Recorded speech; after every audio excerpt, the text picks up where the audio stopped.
First game that we have to talk about, we have 6th ranked Michigan, currently 7-0 on the year, taking on Michigan State, who is ranked 8th in the nation and is also 7-0. And I'm really excited for this game. Okay, Michigan is a 4.5-point favorite. This game is going to be played on Fox with a 12 p.m. Eastern time kickoff. This is the battle for the Paul Bunyan Trophy.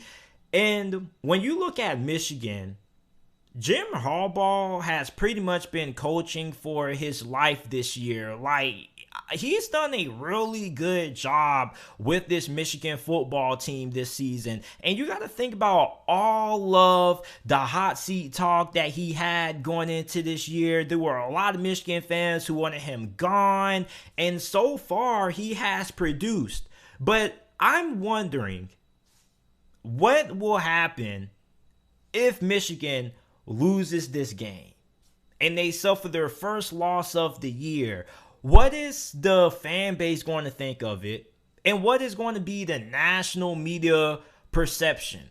Okay, because when you look at these two teams, they're kind of different scenarios going on. Because when you look at Michigan, everybody expected Michigan to be a good football team. Now, I don't know how many of you guys watching this expected Michigan to be this good, but pretty much everybody expected Michigan to, be in the running to win the Big Ten this season. Okay? Now, despite if you think that Michigan is better than Ohio State or not, that's a discussion for a different day. But when you think about Michigan so far this year, this team has been really good. They have identity. They know what they are on offense. It's not pretty. They're not going to beat you throwing the football 40 times a game, throwing it all over the field. They're going to beat you old-fashioned, running the football up the gut with the great group of running backs that they have.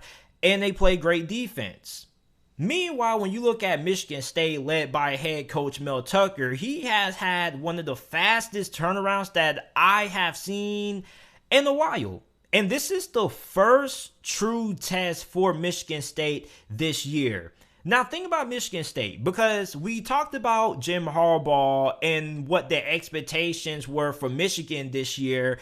Nobody was really all that high on Michigan State. There were a lot of people who felt like this team probably could be bowl eligible, but barely. And now you look at this team, week 9, they're undefeated.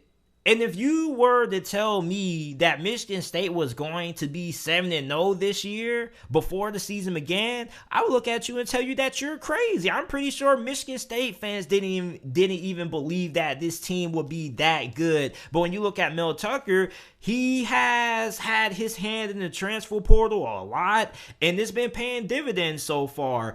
And if Michigan State loses this game, okay, I don't really think that nobody's going to get too burnt out of shape about it. I know this is a rivalry game. I don't really want to give the label and say that one team needs to win this game more than the other, but I kind of feel like for Jim Harbaugh, he really has to win. This is not a game that he can really afford to lose, and I'm not trying to say this to, take anything away from what Michigan State has accomplished this season. All I'm saying is that the pressure for Jim Harbaugh to win this game is way more than what it is for Michigan State. And I know this is a rivalry game, but if Jim Harbaugh loses this game, then I really feel like a lot of people are going to turn on him really fast. And you got to remember, there were a lot of people who already didn't really want him back as the head coach for Michigan.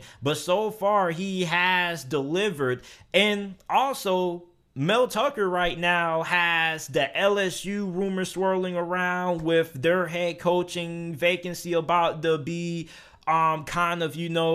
coming into a factor. So depending on how well Michigan State handles their final stretch of the year, that could determine, how is he going to be viewed when it comes to potential candidates to replace Ed Orgeron down in Louisiana. Now, how will Michigan State's offensive line hold up against the defensive line of Michigan? Because Michigan has one of the best defensive lines in all of college football. And when you look at Michigan State, I don't think that Michigan State has been tested up front like the test that they're going to face this Saturday going against Michigan. So I want to see just how good is this Michigan State offensive line.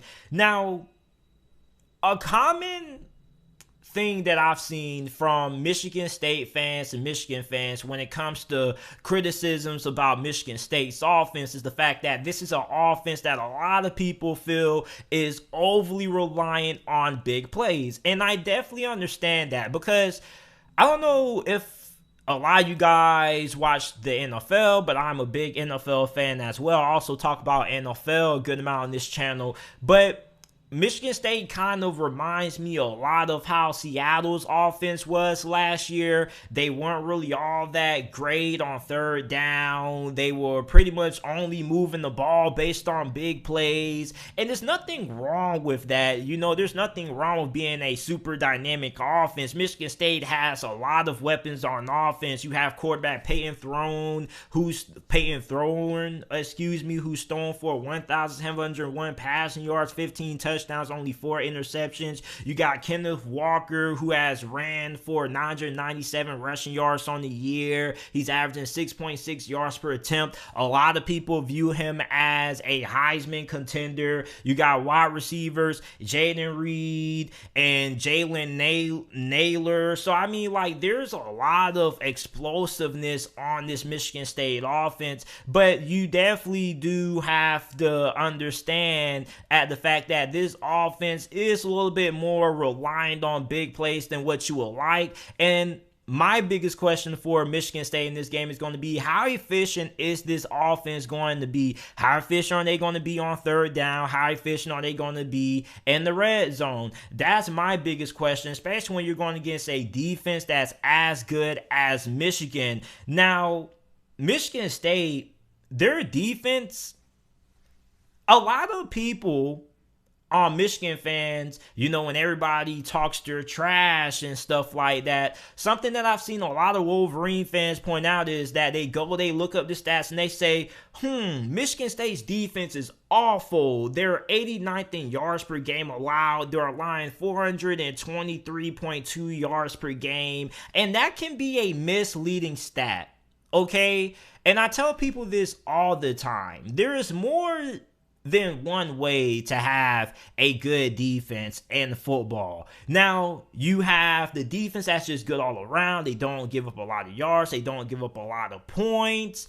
But you also can have a defense that's good situationally. A defense that's good in the red zone, and a defense that's good getting you off the field on third down. And that's what Michigan is. Michigan kind of has this bend but don't break defense, okay? They're 44th in the nation in third down defense. They allow teams to convert on third down 37.61% of the time. And they have the 49th ranked red zone defense. So this is a defense that is pretty good situationally, even though they do give up a lot of yards. When it gets you into those third down situations, or they get you down into the 20, it's really hard to score on them. And I think that this is a pretty good matchup for an offense like Michigan, because this is an offense like Michigan that doesn't really have a lot of those big explosive plays through the air and stuff like that. They're going to beat you by mauling you to the ground and running the football down your throat, winning the time of possession battle. So if you're Michigan State,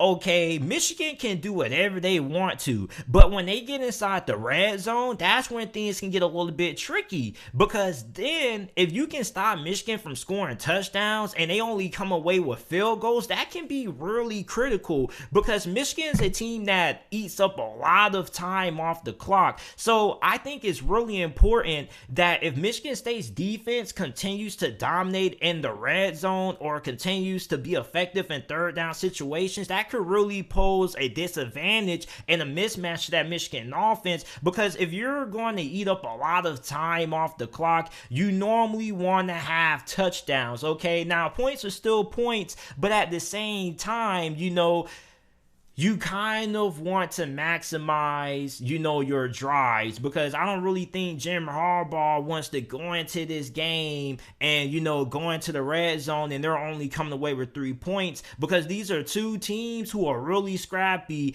and they're used to playing in one possession games. And when you have an offense that's as explosive as Michigan State, they can score at any time, any point. Meanwhile, Michigan's offense isn't really built for the quick strike attack. So I think that's really interesting, because there are a lot of people criticizing Michigan State's defense not being all that great, but they're good in situational spots, getting off the field on third down and being pretty good inside of the red zone. Now, for Michigan, on the other hand, a lot of people wondering what's going to happen if you put the ball in Cade McNamara's hands. Okay, can he win you the football game? And he's proven that he can. Now, I don't think there has been a team yet that has really been able to come in and slow down the rushing attack of Michigan. And when I mean slow down the rushing attack, I mean by completely stop the run, only hold them to like 20 or 30 rushing yards as a team.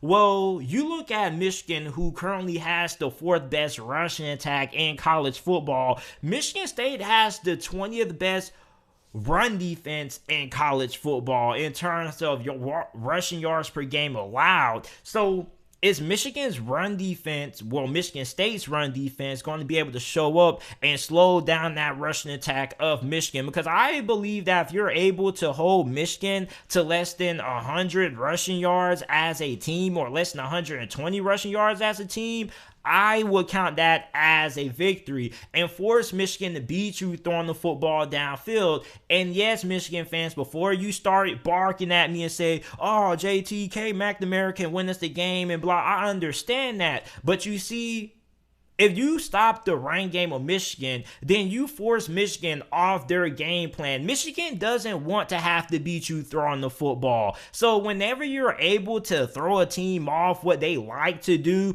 that's kind of a victory. So if you're Mel Tucker having a background on defense, being a defensive-minded coach, I don't really know what he's going to do to try to stop the run. There's two ways you can stop the run. You can outright stack the box and stop it that way, or you can get out to a big lead early.